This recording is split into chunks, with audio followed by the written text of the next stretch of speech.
करके रहते हैं, लेकिन हमारे फौजी जवान सीमा पर पहरा देते हैं, तो आज हम लोग सुरक्षित हैं।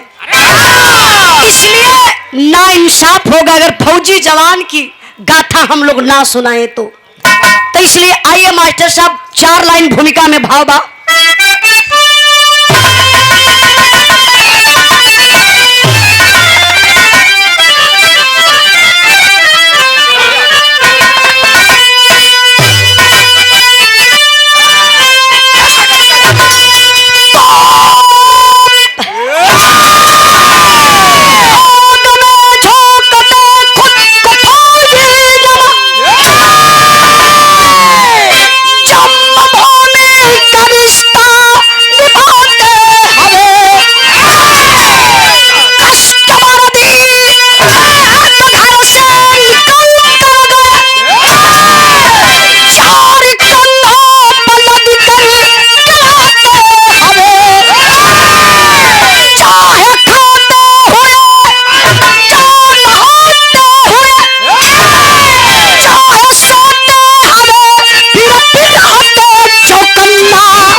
जाते हैं घर से वर्दी में, लेकिन किसी को पता नहीं होता है वापस से वर्दी में आएंगे कि कफन में लपेट करके आएंगे। कवि जी एक लाइन कव्वाली का टुकड़ा लिखत हो उनका,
नहीं भले सर कटे पर छूटेगा नहीं।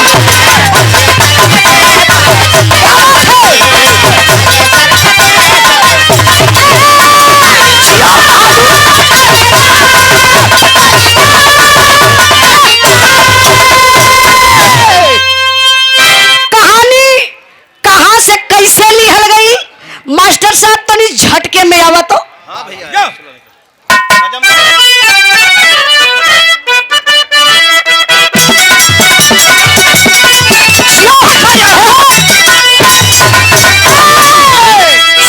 जंग पे जो भीड़ लड़ने आता है, साथी जंग पे जो भीड़ लड़ने आता है, मौत के सहारा अपने शीश पर हो जाता है।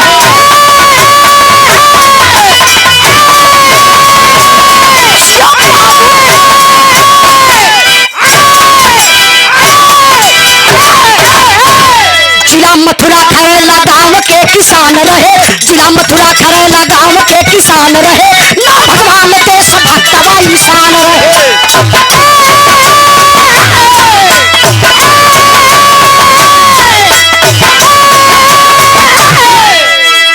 क्या बात है, इस सही हाल है।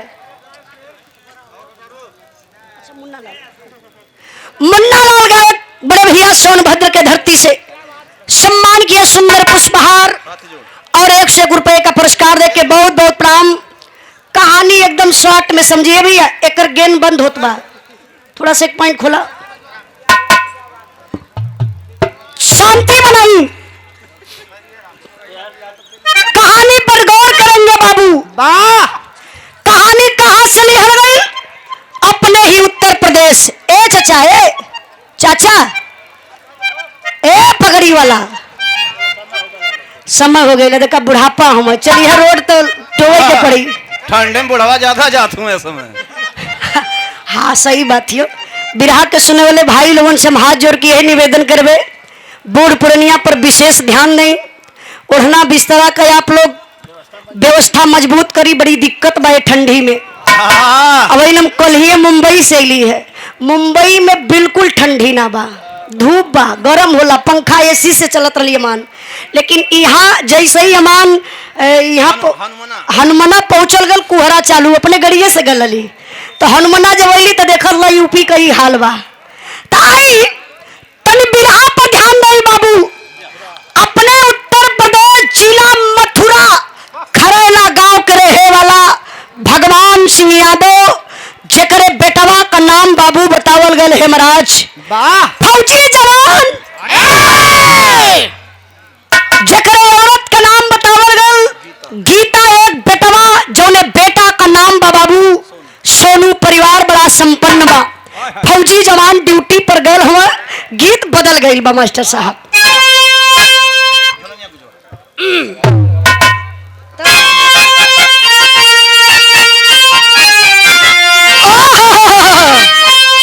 क्या बात है, बहुत हो।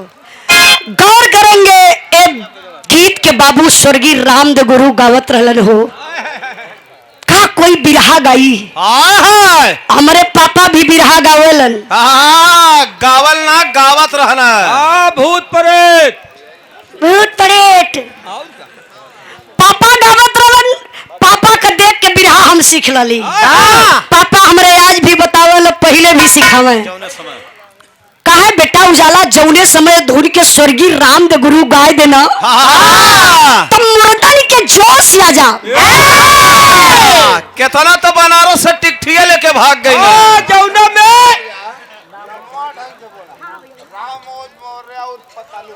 राम अवध मौर्य उर्फ पतालू। अच्छा, टमाटर के लिए संपर्क करें। हाँ, लाल लाल टमाटर, हरियर हरियर टमाटर, कुल टमाटर होला। बहुत बहुत भैया के प्रणाम। पिछवा में तो उनका भाव बढ़ गया है टमाटर वाले के। हाँ, टमाटर वाले का। ए भैया भैया भैया भैया धीरे धीरे देखा, हल्ला मत करा, हल्ला करवा तो फिर हमारी जिम्मेदारी ना। 5 मिनट हमारा वैसे जाई। आई बिरहा में तर्ज बड़ी बढ़िया लगल बा। एक गीत के स्वर्गीय रामदेव गुरु गावत रहलन, कैसे?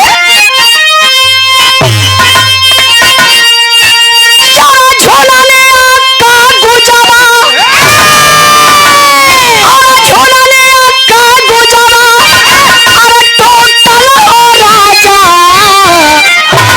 चमनिया से गरिया छोटल हो राजा, चमनिया से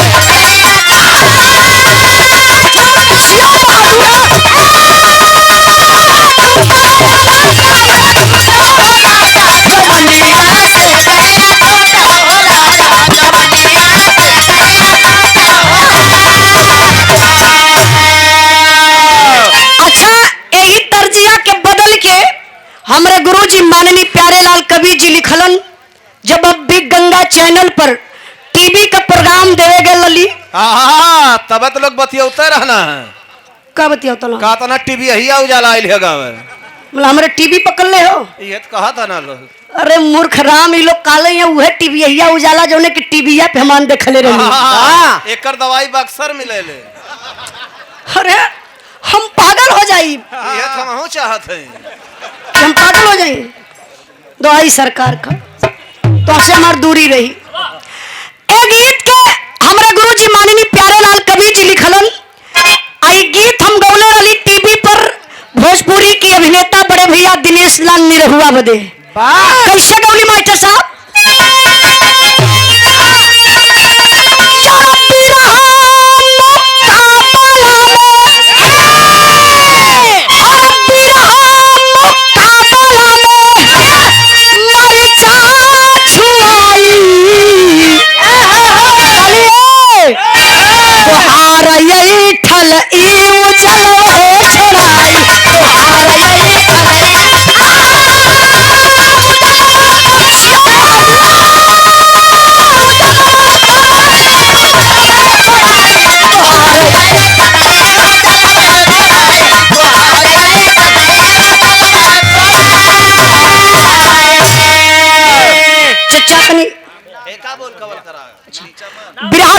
अच्छे कलाकार बड़े भैया मुन्ना गायक बड़े भैया जी की तरफ से सुंदर पुष्पहार और पुरस्कार देके सम्मान कैलन।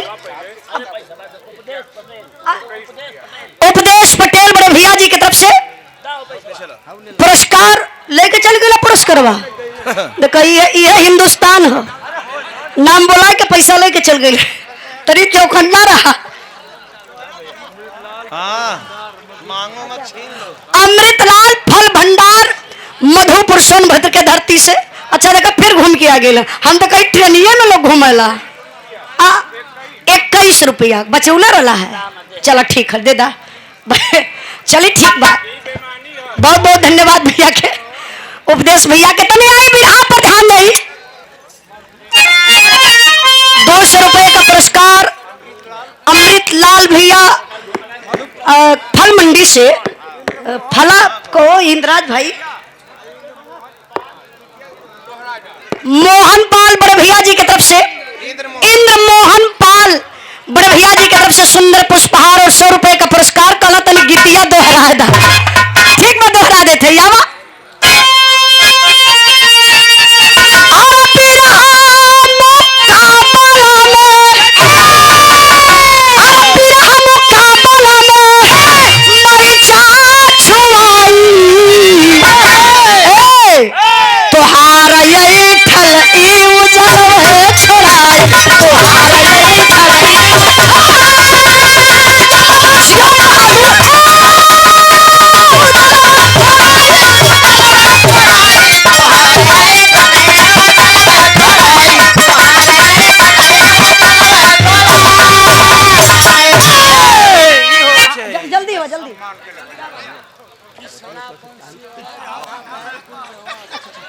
कृष्णा बंशी वाला भैया बिरहा गायक बड़े भैया जी की तरफ से सुंदर पुष्पहार। बड़ा बढ़िया व्यवस्था कल, चाय बिस्कुट नमकीन और इकुन दादा बुढ़वा लड़का खाई। केकल लड़का हुआ ये हमार हुआ हो तो हाल लड़का कब का हमार का भतीजा। अच्छा आई बायोडाटा मत तरी बिरहा पर ध्यान दा। फौजी जवान हेमराज बाबू ड्यूटी पर चलल हुआ। भयल का मास्टर साहब भाव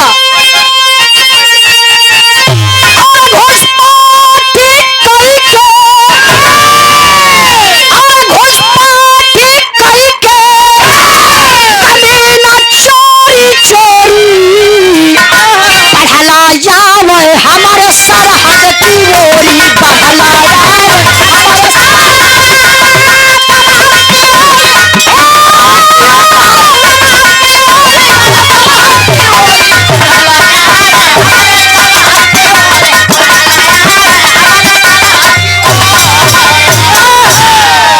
अरे कुछ दूर पर 3 साया दिखाया, झट से जवान हाथ राइफल उठाया।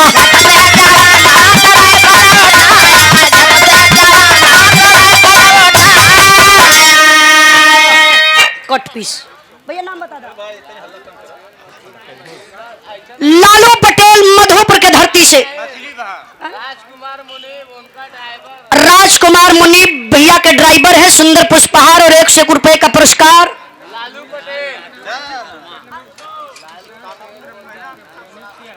आप किसान सब्जी मंडी से सियाराम भैया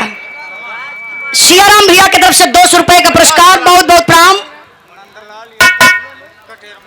कटेरमा के धरती से बड़े भैया नंदलाल यादव जी की तरफ से 100 रुपए का पुरस्कार। बहुत बहुत प्रणाम। आई बाबू बिरहा पर ध्यान दें। सुभाष मौर्य किराना स्टोर पहलवान बाबा के सामने से सुंदर पुष्पहार और 100 रुपए का पुरस्कार देकर सम्मान के लिए। जरा गौर करेंगे बाबू, हेमराज सुधाकर ड्यूटी पर तैनात है, तब तक कुछ आतंकवादी। ए भाई थोड़ा हल्ला मत करा प्लीज, थोड़ा से यार ना गवा जाए ना जगह बा पूरा भरपूर मजा ना होता बगलिया हम लोग है तो प्लीज आप लोग आगे आ जाइए, प्लीज भैया आ जाइए। फौजी जवान हेमराज सुधाकर ड्यूटी पर तैनात, तब तक कुछ आतंकवादी पापी पाकिस्तानी हमारे हिंदुस्तान में प्रवेश कर जाते हैं। 12 हिंदुस्तान का फौजी जवान हेमराज सुधाकर कदम आगे बढ़ाते हैं। होता है क्या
चलौलन।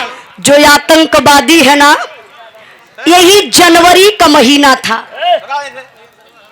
बे यार बिरहा गलत टाइम पर बीर सूखे लगल। समापन रहा तेपा कुछ हुआ महुआ ला चले के चातरा ला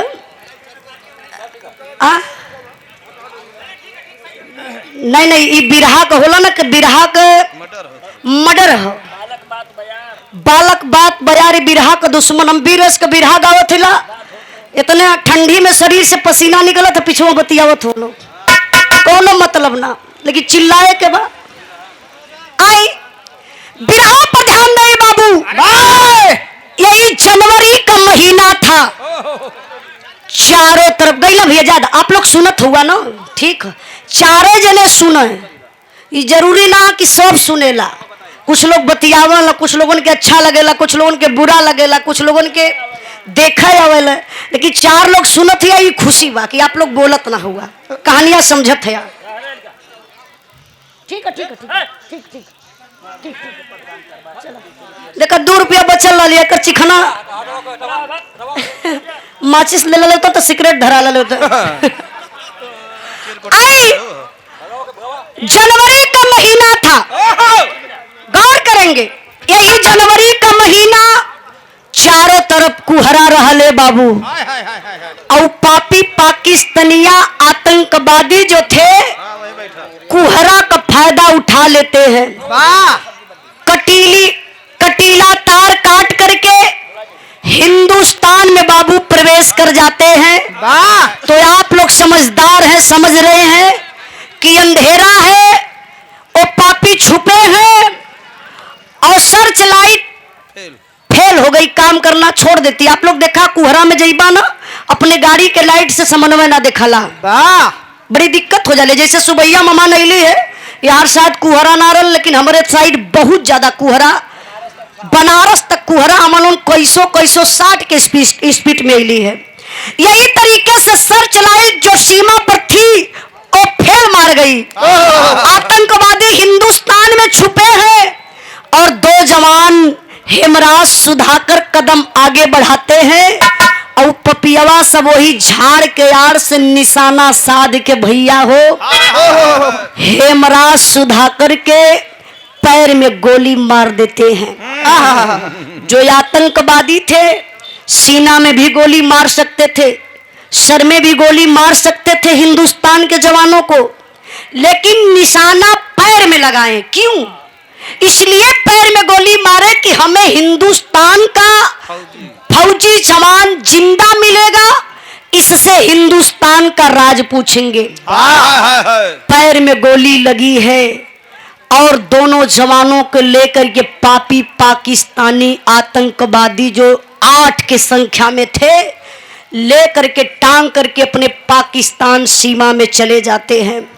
इतना ही नहीं मेरे बाबू, जरा गौर करेंगे, आमने सामने 2 खंभा था पाकिस्तान में, एक खंभे में हेमराज को और दूसरे खंभे में सुधाकर को गतर के पपियवा इसे खंभवा में बांध दिल। एक पापी पाकिस्तानी जो काला ड्रेस में है, हाथ में चमचमाती हुई तलवार लेकर आया और हेमराज के सामने खड़ा हो जाता है, सवाल करता है,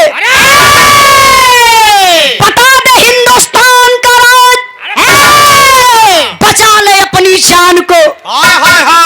12 हिंदुस्तान का फौजी जवान, कितना वफादार वो फौजी था, जान की परवाह नहीं किया, पैर में गोली लगी है, लेकिन गरज कर बोला, अरे बगले की औलाद, हम उस देश के वासी हैं जिस देश में गंगा बहती है, नहीं बताऊंगा रे साले हिंदुस्तान का राज। पपियवा पाकिस्तानिया कहलस, रे साला मेरे पाकिस्तान में तू है और हिंदुस्तान की गंगा बहा रहा है, साला तू क्या गंगा बहाएगा रे? मैं गंगा बहा कर दिखाता हूं कि तेरे हिंदुस्तान की गंगा कैसे बहती है।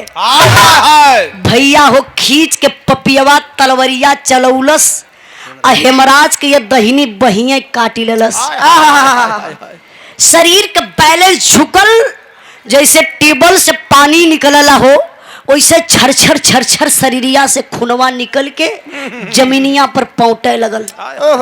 आतंकवादिया कलश देख ले साले, यही है तेरे हिंदुस्तान की गंगा, देख ले अल्लाह के तलवरिया भाबू।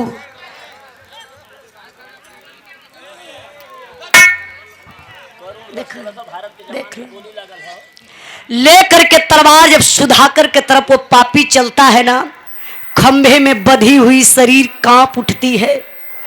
सुधाकर कलयावत पापी पहले बाह के काटी। सुधाकर कला भैया मेरी बाह को मत काटना, मैं तुझे हिंदुस्तान का राज बता दूंगा। ई बतिया हेमराज सुन ललन कि रे भाई हिंदुस्तान को तो खतरे में डाल देगा, ये तो गद्दार निकल गया। हेमराज के पैर में गोली लगी है, बाह कटी है, लेकिन हिम्मती है अभी तक जिंदा है। गरज कर आवाज दिया, नारे सुधाकर ना। अरे भाई, अरे पगला जान तो के लिए छाए गिरे, हिंदुस्तान को तू खतरे में डाल रहा है। हिंदुस्तान के लोग तो सुरक्षित रहेंगे, जान चले जाएगी भाई, लेकिन एक भी हिंदुस्तान का राज मत बताना। तुझे झंडे तिरंगे की कसम, तुझे तेरी वर्दी की कसम, तुझे इस धरती माँ की कसम, एक भी राज मत बताना रे सुधाकर। तब ले पपियवा पाकिस्तानिया दौड़ के पहुंचल, कनवा लगा दलस। जब कान लगौलस फौजी जवान,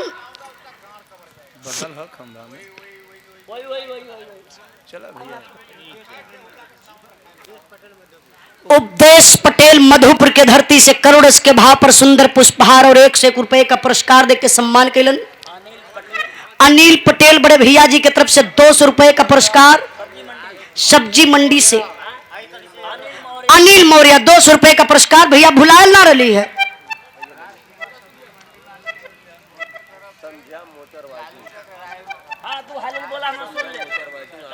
संध्या मोटर वाले भैया, वायरिंग मोटर वायरिंग बड़े भैया जी की तरफ से पुरस्कार। बहुत बहुत काम आशीर्वाद कचा रही। प्रमोद कुमार मधुपुर सब्जी मंडी से सुंदर पुष्पहार और 100 रुपए का पुरस्कार। जरा गौर करेंगे बाबू, पपियवा जब गौर कान लगा के सुने बदे हो, 12 हिंदुस्तान का फौजी जवान खंभा में शरीर बांधल बा, क्या कर सकता है, लेकिन 12 हिंदुस्तानी खून उबल गए। पपियवा के मुहवा पकला थूक डाला पपियवा के मुहे पर। कला देख ले साले, यही है मेरे हिंदुस्तान का राज। ऐसे गलवा का थुकवा पोछत बाऊ पपियवा पाकिस्तानिया। कला सरे साला मेरे मुंह पर थूक दिया रे, मैं तुझसे हिंदुस्तान का राज पूछ रहा था। अच्छा ले ले मेरे हाथ से गिफ्ट। खींच के तलवार चलौलस बाबू, सुधाकर का गर्दनिये काटी ललस। उसी नशे में पापी आकर के हेमराज के भी गर्दन को काट लेता है। इतना ही नहीं, बिरहा के सुनने वाले भैया बाबू, पेट को चीड़ करके दोनों समानन का पेट का सारा सिस्टम निकाल कर फेंक दिया। हे पेटवा के खुखा बना दलस। एक भयंकर बम हेमराज के पेट में, एक दूसरा भयंकर बम सुधाकर के पेट में रख के पपियवा सिलाई कदलस। वर्दी पहना के लसिया लिया के हिंदुस्तान सीमा में कह गल। दोनों जवानन का गर्दन अपने पाकिस्तान में रख ले बा। राम अवतार चौहान लोहरा मोटर मालिक बड़े भैया जी की तरफ से 200 रुपए का पुरस्कार। बहुत बहुत प्रणाम। गौर करेंगे बाबू, कई दिन बीत गया था।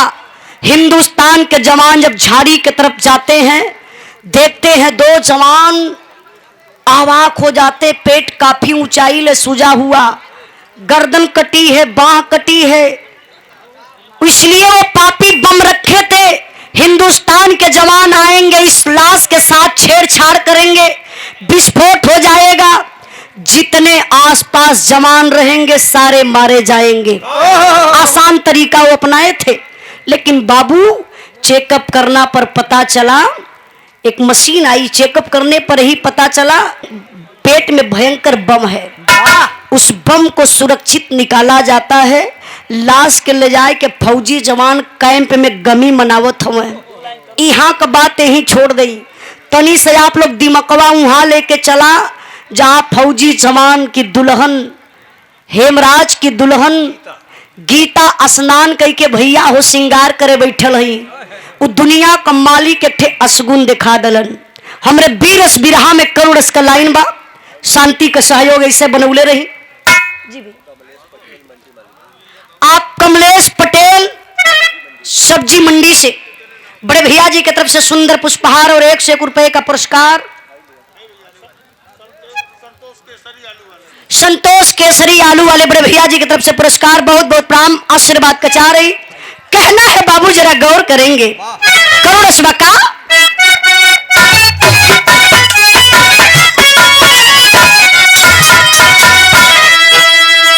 अरे गीता के हाथावा से गिरले दीदियावा हो, गीता के हाथावा से गिरले दीदियावा हो, गैला से नोरावा छिपाय हो, गीता के हाथावा से गिरले दीदियावा हो, गैला से नोरावा छिपाय हो, गीता के हाथावा से गिरले दीदियावा हो, गैला से नोरावा छिपाय हो।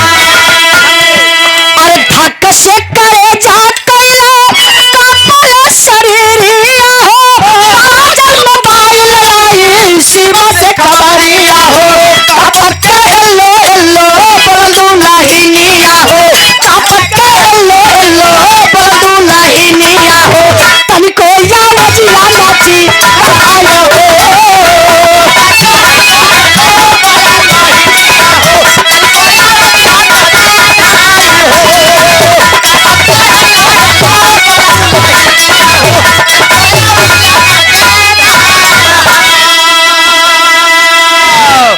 एक करोड़ के भाव पर प्रहलाद मुनि छपरी से एक सुंदर पुष्पहार और 100 रुपए का पुरस्कार। राम अवध मोटर मालिक लोहरा के धरती से पुनः दूसरा तीसरा पुरस्कार 200 रुपए का पुरस्कार, सुंदर पुष्पहार देकर के सम्मान किए। जरा गौर करेंगे भैया, ए भैया हेलो, इशारा से बात करी, गौर करेंगे। अनुज बिल्डिंग मटेरियल मधुपुर के धरती से सुंदर पुष्पहार और 200 रुपए का पुरस्कार। बड़े भैया राम जतन यादव जी की तरफ से सुंदर पुष्पहार और 101 रुपए का पुरस्कार।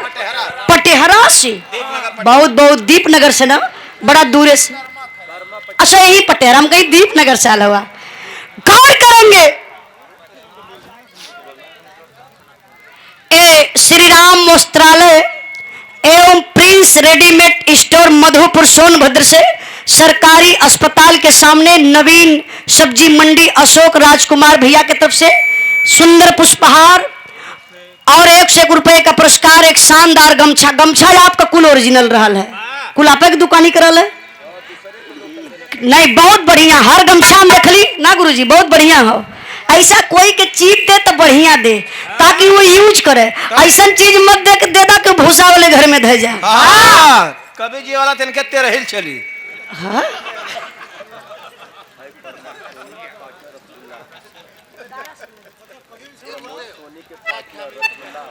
प्रमोद सोनी के पार्टनर रसगुल्ला सब्जी मंडी से 100 रुपए का पुरस्कार। भैया ये का दे के गला, भुला गली आपका नंबर। कर्नल साहब के तरफ से सीआरपीएफ कंपनी से ये 20 रुपया बड़े बढ़िया से बचा के रख ले रहा, ले ला। गौर करेंगे बाबू, 1 करोड़ में बिरहाबा दुल्हनिया गीता स्नान करके बरवा चोटी कैली, हथवा में सेनुरा का डिबिया लेके मंगिया में लगावे गई हो। भैया बारे दुनिया के मालिक शरीर कांप उठल, सिंदूर हाथ से डिबिया गिरल जमीन पर, सिंदूरवा जमीनिया पर बिखर गयल। कलेजा पर हाथ धैली, गीता अचरा से वो सिनुरा के बटोरत हई, तबले भैया हो सीमा से खबर आए गई। सीमा से खबर का आई, फोन आयल, फोन के रिसीव के कैलस फौजी जवान हेमराज की दुल्हन गीता। हाय हाय हाय हाय। कली हेलो भैया पूछिए हमार बिरहा कहाँ बा, बतईबा ना बतईबा, हमके पता है ना। गौर करेंगे, कई दिन से फोन हेमराज का नहीं लग रहा था। गीता बोली हेलो, सोनू का पापा। देखिए आशा है, पहला वर्ड गीता यही बोलती है, सोनू के पापा। सीमा से आवाज आई, नहीं नहीं मैं सोनू का पापा नहीं हूं। हाँ तो आप कौन है? मैं हेमराज फौजी का मेजर बोल रहा हूं। क्या ये फोन हेमराज फौजी के घर लगा है? हाँ जी सर जी। आप कौन? सर मैं उनकी मैडम गीता हूं। अच्छा बेटा गीता, मेजर साहब का था बेटा गीता, परिवार में कोई और है क्या? तो गीता बोली हाँ सर है ना लोग, तो जरा किसी और को फोन दीजिए। गीता कली कि सर इस समय तो मैं अकेली हूं, एक बात बोलूं सर? हाँ बेटा बोलो। सोनू के पापा से मैं बात करना चाहती हूँ, कई दिन से फोन लगा रही हूं नहीं लग रहा है, क्या सोनू के पापा से बात हो जाएगी? मेजर साहब का कलेजा अंदर से हिल गया। दुल्हन अपने पति का इंतजार कर रही है, बात करने के लिए कह रही है, मैं किस फौजी जवान से बात कराऊं? मेजर साहब कहा बेटा क्या बताऊं, कुछ कहने लायक नहीं है। गीता खाली मतलब कल आपका पति हेमराज। गीता खाली मतलब नहीं समझ पा रही हूं, बतिया घुमा दल मेजर साहब। अच्छा बतिया घुमाए, कोई फोनवा पर देखा कहत कैसे हुआ?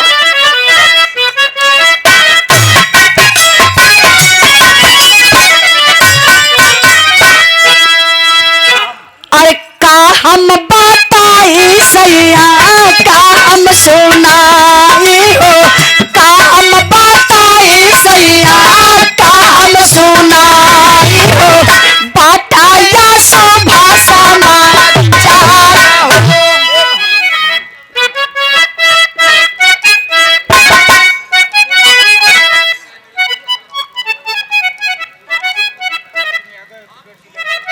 दारा सिंह एडवोकेट जिला अध्यक्ष, ये ना दारा सिंह यादव बड़े भैया जी की तरफ से ए सुंदर पुष्पहार और पुरस्कार देके सम्मान के लिए बहुत बहुत प्रणाम। आओ मैं चाचा।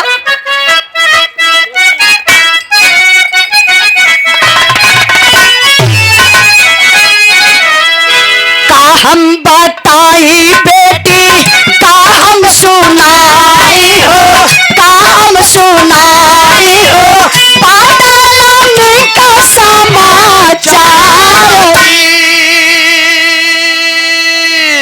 लल्लन मौर्य सब्जी मंडी आप 1 करोड़ इसके भाव पर सम्मान के 100 रुपए का पुरस्कार देके बहुत बहुत प्रणाम। इंद्रराज भाई। दारा सिंह जिला अध्यक्ष आपके तरफ से, दारा सिंह यादव जी की तरफ से पुरस्कार और सुंदर पुष्पहार बहुत बहुत प्रणाम। कहना है मेजर साहब बताओ थोन का ए बज्जर कर जा कई के सुनला बाचानी आया, सुनला बाचानी हो, लुट जाए दुनिया तो कल मेजर साहब बेटा क्या बताऊं, इस दुनिया में हेमराज नहीं रह गया, शहीद हो गया। अरे बाप रे बप्पा, कवन दुल्हन सुनी पति शहीद हो गई ले जियत रह जाई। कटल पेड़ नियन अरराय कोई अंगना में गिरली। बाबू 12वां बरस करत रहले, भागल भागल अइले, अंगना का दृश्य देखले। फोनवा हेतना दूर पर और गीता हेतना दूर पर। फोनवा जाए के उठा ले और बाबूजी डांटे लगले, कहले हेलो हेमराज। अरे पगला तो के हम को दिन कहली कि गीता से कुछ ऐसन तैसन बात मत कही कर। देखना गीता अंगना में गिर के रोवत बा। सीमा से आवाज आई, नहीं पिताजी मैं हेमराज नहीं हूं। तो कौन है आप? मैं हेमराज फौजी का मेजर हूं। आपका बेटा हेमराज दुनिया में नहीं रह गया, शहीद हो गया। अरे बाप रे बप्पा, माई बाबू पछाड़ खाए के अंगना में गिरले। आज एक सुहागन बेचारी के लोग विधवा बनावत बा, कलाई का चूड़ी लोग फोड़त बा, फुटती न बा। जबरी देवाल में लड़ा लड़ा के चूड़ी फोड़ाई, मांग का सिंदूर धोवायल, सारा सिंगार उतारल गल, विधवा बना दिहल गल। आप लोग यहाँ का बात छोड़ी, तनी से ध्यान लेके चला जवन दोनों जवनवन का लसिया वो कैंप में रखल बा, उहाँ का होत बा। हमरे बिरहा में आल्हा कलाइन मास्टर साहब, भैया भैया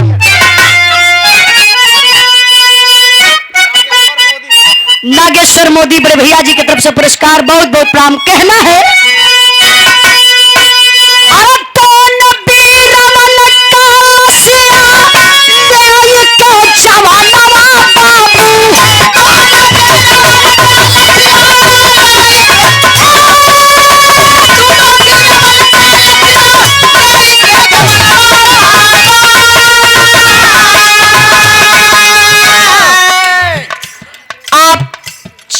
चौकी के प्रभारी महोदय, आपके तरफ से सुंदर पुष्पहार और 500 रुपए का पुरस्कार बिरहा के भाव पर एक बार जोरदार ताली बजा के आप लोग स्वागत कर दी। बहुत बहुत आपके प्रणाम। लेकिन कहना है क्या,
करेंगे बाबू, दोनों जवानन का लाश झंडा तिरंगा में लपेट के ताबूत में रख के जब दोनों जवानन के घरे लेके अइलन, गजब हो गल हो भैया।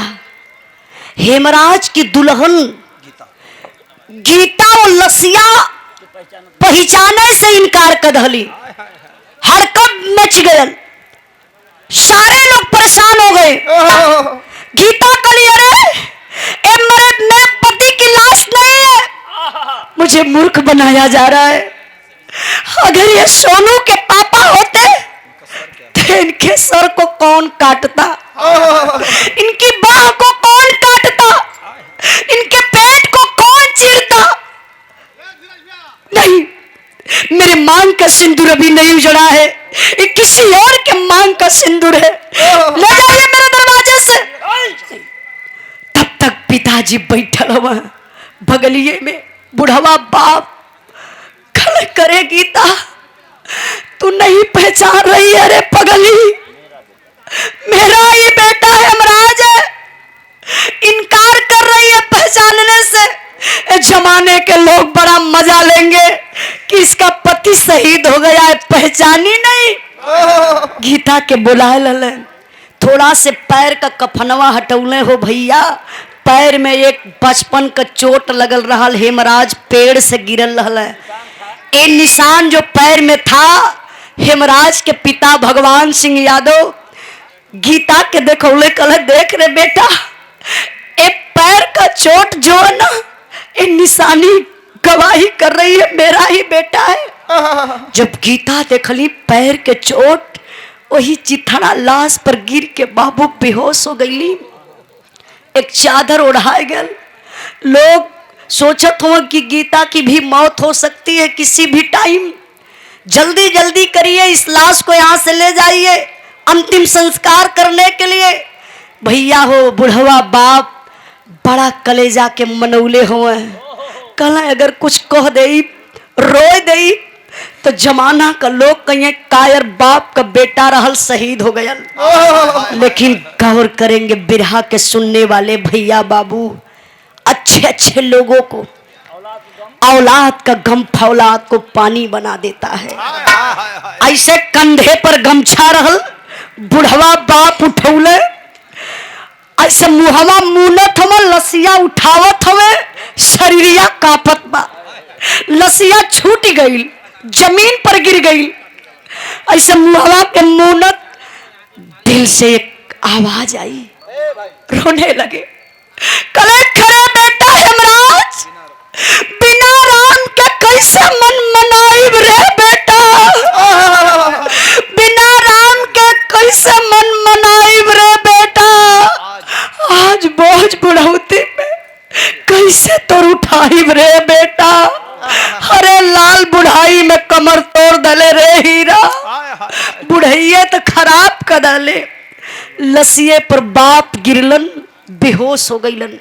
लोग कहिला ना दुनिया में सबसे बड़ा भार लोग बतावेला कि घर में बहन बिटिया सयान हो जाली सर की बोझ बन जाती है, लेकिन नहीं मेरे बाबू, दुनिया में अगर कुछ दुनिया का सबसे बड़ा कोई बोझा है, एक पुरनिया बाप के कंधे पर जवान बेटवा का जनाजा। आज बाप टूट गया, बिखर गया, बेहोश हो जाते हैं जमीन पर गिर करके। परिवार में कोई नहीं रह गया अंतिम संस्कार करने के लिए। आप लोग जैसन आम जनता, सेना के जवान, प्रशासन के लोग ले जा करके अंतिम संस्कार कर देते हैं। उसके बाद दुआर करने के लिए जनरल साहब आते हैं। शोक संदेश हृदय से लेकर, शोक संदेश हृदय से लेकर जनरल साहब आए हैं। दोनों परिवारों को आकर के दिल से धैर्य बधाए हैं। सच्चा सपूत जो देश का था वो वीर हिंद रखवाला था। एक ज्योति हमको दिखा गया वो भारत का रहने वाला था। हम कसम आपकी खाते हैं, हम बदला शीघ्र चुकाएंगे। इस देश के वीर सपूतों पर फौजी वर्दी लहराएंगे। कल पिताजी देखिए क्या किया जाए, जो होना था हो गया। मैं आपके बेटा को वापस तो नहीं ला सकता हूं, लेकिन एक कसम खाता हूं, मैं सच्चाई कह रहा हूं, आपकी कसम खाता हूं। जितने सारे गांव के बच्चे हैं ना, सबको निःशुल्क भर्ती करवाऊंगा, सीमा पर भेजवाऊंगा। बुढ़वा बाप का कलेजा अब कांप गया, हिल गई अंदर से। हथवा जोड़ के कहले, कहो साहब का करब अर्थी भर्ती लेके, हाई लाल लोग भर्ती हो जाई, का हमारे हेमराज वापस आ जाई, चौराहे पर मूर्ति लग जाई, का हमार बेटा जिंदा हो जाई, का हमार लाल कायर रहल, जौने लाल का गर्दन कटायल, बाह काटल गई, पैर में गोली मारल गल, पेट चिड़ के बम रखल गल, का हमारे बेटा का ताकत कमजोर रहल, हमार बेटवा फौजी जवान ना रहल। हे साहब, हमके रुपया पैसा धन दौलत अर्थी भर्ती कुछ होना चाहिए, एक चीज चाहिए, अगर दिया तो मांग लें साहब। जनरल साहब बोले, हाँ पिताजी आपकी क्या मांग है, हम लोग पूरा करेंगे। गौर करेंगे बिरहा के सुनने वाले भैया बाबू, आज का जमाना है, पैसे के पीछे लोग भाग रहे हैं, लेकिन पुरनिया बाप जिसके बुढ़ाई का सहारा टूट गया, खत्म हो गया, आज उसे रुपया पैसा नहीं चाहिए तो फिर चाहिए क्या? ये सवाल आज भी है। तो बाप की मांग है, क्या मांग है? बिरहा के आखिरी लाइन, अरे धन दौलत सजाए ना हेरता कपिरवा, साहब जल्दी से मंगाए था बेटा कस्तिरवा।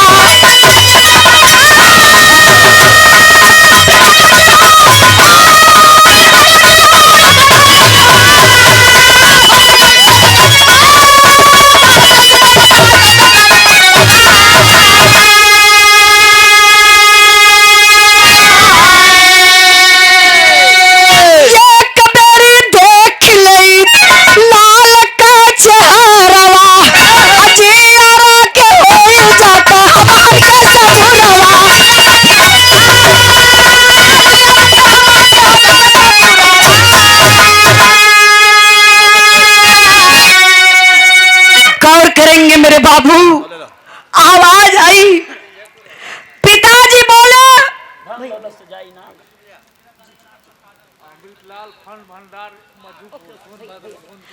अमृतलाल फल भंडार सोनभद्र मधुपुर के धरती से सुंदर पुष्पहार और 101 रुपए का पुरस्कार विरह के आखिरी भाव पर सम्मान किए। बहुत बहुत प्रणाम।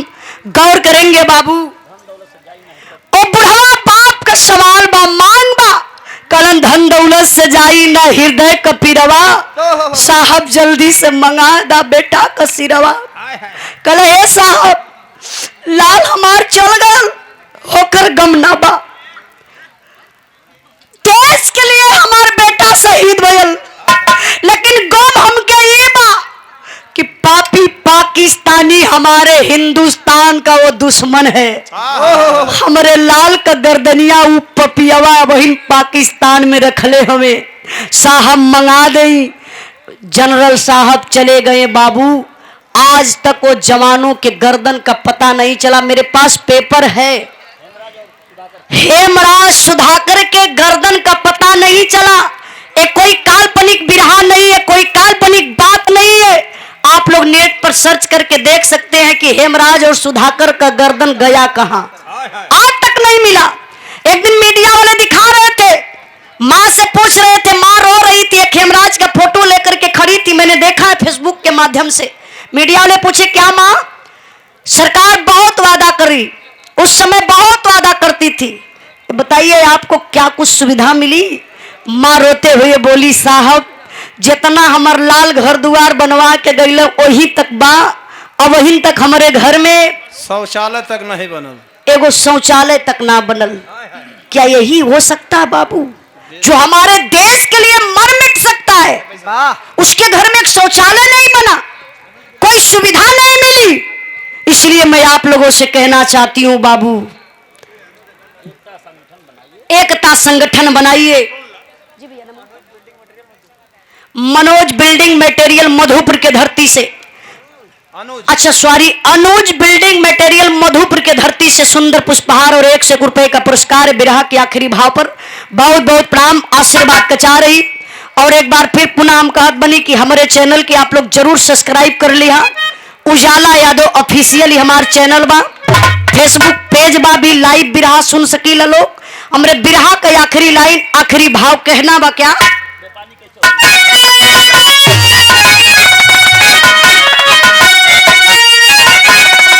दिल